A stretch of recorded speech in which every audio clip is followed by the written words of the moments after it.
Hola, hoy quiero hablarte acerca del origen del izaje.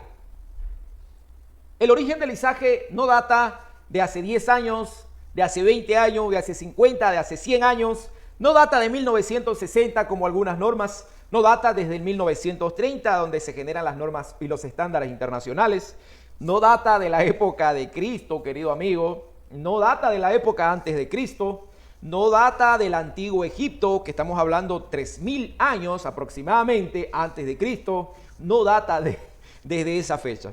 El izaje data ya desde muchos años antes. Entonces, que no te confundan cuando te dicen que tienen la fórmula o tienen algo nuevo o novedoso, porque esto data ya desde hace miles de años atrás.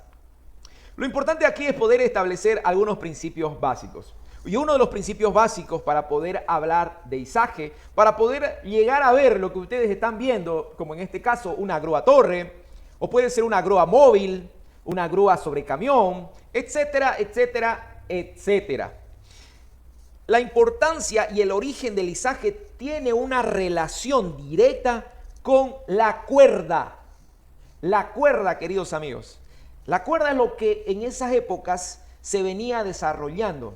Y lastimosamente, no tenemos registros específicos de cuándo se inventó la cuerda. Vamos a encontrar registros que datan de la época del Imperio Romano o del Antiguo Egipto, pero dentro de los criterios establecidos podemos encontrar unas bases que datan de una época mucho más antigua de lo que se refiere al desarrollo y a la creación de la cuerda.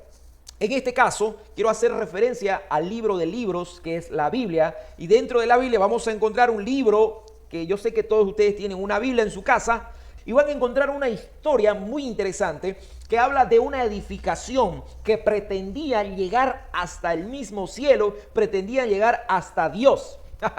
Imagínense ustedes, aún antes que exista este tipo de edificación, tuvo que existir un desarrollo también para poder llegar a ese tipo de edificación. O sea que la condición del izaje data incluso muchos años anteriormente. Entonces, para hablar del principio del izaje tenemos que hablar de la cuerda. Recuerden que los primeros levantamientos, porque izar es levantar algo con una cuerda, básicamente en su origen. Y en esa condición de trabajo vamos a encontrar que los primeros que hacían el levantamiento era el humano, era la persona, era el hombre. Con el esfuerzo de las manos, el esfuerzo de los brazos del hombre, hacían el levantamiento de sus cargas. Como lo podemos ver todavía en algunas edificaciones, ¿no? A brazo, ¿no? Haciendo el levantamiento. Esos eran los primeros levantamientos, los primeros izajes de cargas. A partir de ahí, se establecían algunos criterios de levantamiento que se generaban a través de los ejes. Y estos ejes eran colocados a alturas para que las cuerdas sean pasados por estos ejes y así generar el levantamiento de las cargas. Pero uno de los defectos de estos métodos de izamiento era la fricción que se generaba entre la cuerda y el eje. A efecto del movimiento, hacían que las cuerdas tengan una abrasión excesiva y por ende se rompían las cuerdas. Pero a partir de ahí se inicia un criterio de desarrollo en el izaje y podemos nosotros observar el uso de las poleas. El uso de las poleas. Entonces se les era más fácil atravesar la cuerda por el mismo eje se utilizaba, porque fíjense que aquí hay un eje todavía, el principio del eje se mantiene hasta el día de hoy. Si ustedes ven una polea en las grúas, en cualquier tipo de grúa, incluso en esta imagen ustedes pueden observar que todavía el eje que era en esas épocas un eje de madera, porque recuerden que cuando hablamos del descubrimiento de acero, estamos hablando años después, estamos hablando de madera.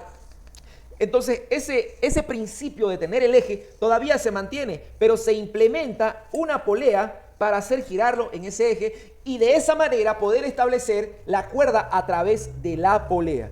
Y este movimiento, este descubrimiento de nuestros antiguos hacían de que ya básicamente la fricción se minimice. Ahí existe fricción. Por eso es que todavía se habla del criterio de rechazo del cable de acero en las grúas.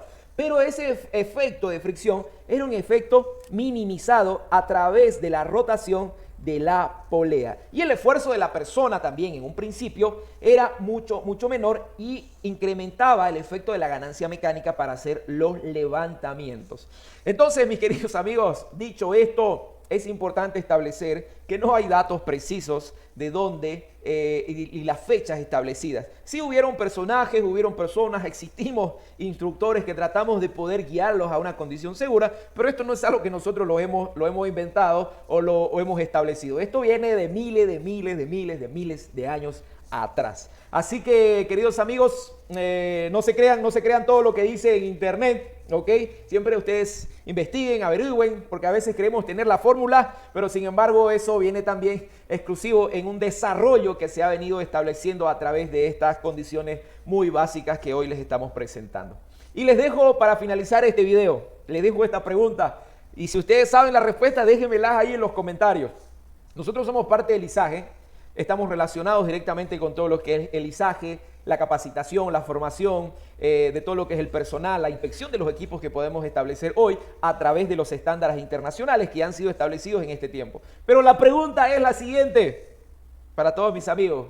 ¿Qué creen ustedes? ¿Primero se inventó la polea o primero se inventó la rueda? ¿Qué creen ustedes? Recuerden que los primeros movimientos que se realizaban eran sobre ejes también, sobre madera, recuerden. Pero ¿qué nació primero? ¿Qué se desarrolló primero en el primer paso al desarrollo? ¿La polea o la rueda? Yo pienso, en mi condición, según el criterio propio, pienso que primero fue la polea, fue el izaje antes que la rueda. ¿Pero qué creen ustedes? ¿Qué piensan ustedes? Según lo que investiguen, según lo que averigüen, según su criterio propio. Bueno, mis queridos amigos, les envío un fuerte abrazo. Dios me los bendiga a cada uno. Hasta pronto.